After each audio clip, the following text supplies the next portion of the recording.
I know we are going through a difficult patch. We have a drought. Things are tough. But we should not resort to lies. We had an interview where our Republican President Hakainde Hichilema, was interviewed by the CNN. And you're about to hear how, instead of him being honest, putting things as they are, he resorted to telling blatant lies. This is a global world. We are highly interconnected. And under circumstances, when you say things which are not true, people around you are just wondering what the problem is. You can say the extent of the problem without necessarily telling falsehoods, without exaggerating. We should be honest. Listen to this video and see for yourselves how President Hakainde Hichilema has squandered an opportunity to redeem this country by resorting to telling falsehoods like there's never been a single drop of rain in Zambia for the past 2 months. There's still a lot of opportunities in Zambia. There are opportunities in tourism. There are opportunities in winter farming. There are opportunities in energy itself. There are opportunities in almost so many places like the mining.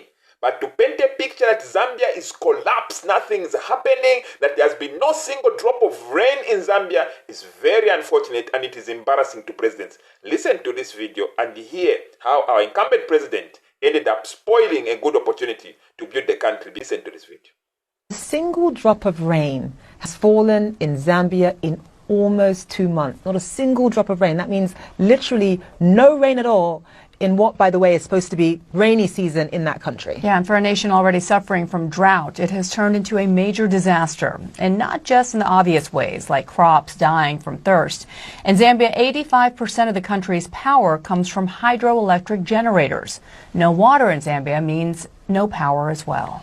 We're talking about not a single drop of rain in about 2 months. That means that the drought has essentially devastated the agricultural sector.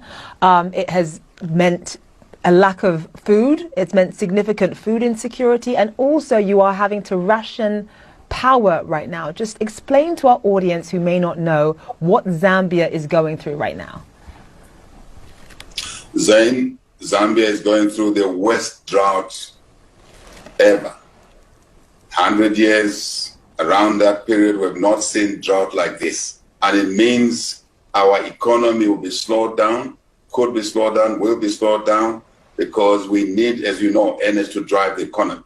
Then the food security, insecurity situation, it's a double insecurity, food insecurity, energy insecurity, then we have a national insecurity.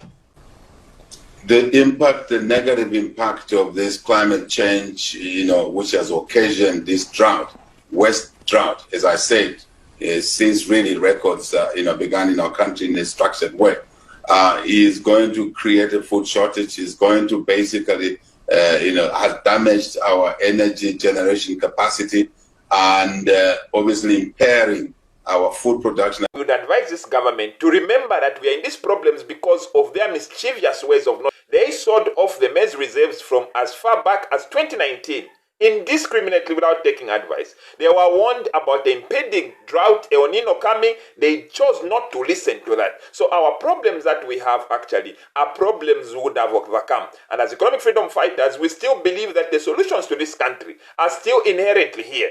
Why doesn't he hold off now the tax holidays on those foreign miners so that Zambians can benefit? We need money. We can't be moving with a bowl of soup, begging for arms all across the world. Those things cannot develop the country. We should now let Zambians have ownership on the minerals. We should empower people with productivity because of the resource endowment that we have. And this can only be done. As economic freedom fighters, we are also advising this government, let it not continue being arrogant. Listen to advice. They were told a drought is coming. They chose not to listen. They told people, go and cultivate, everything is all right, when in fact they knew it's not true. So such kind of poor leadership is a real problem of this country. Even right now, they are not telling the truth. We have some electricity. They are actually even exporting, but they are telling the world that everything is collapsed.